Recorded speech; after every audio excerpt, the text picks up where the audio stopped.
Hi, here is how you block and unblock a number on an iPhone. Open the iPhone app. Go to Recents. Select the info icon next to the number you want to block.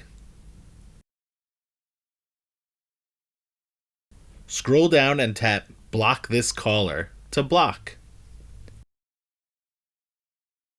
To unblock, navigate to the same contact details and tap Unblock this caller.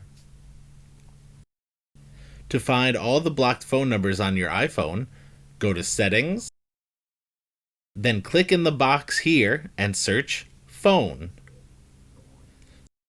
The phone app is up here. Click on it. Scroll up, you'll see Blocked Contacts. Click on it. And here are all the blocked numbers.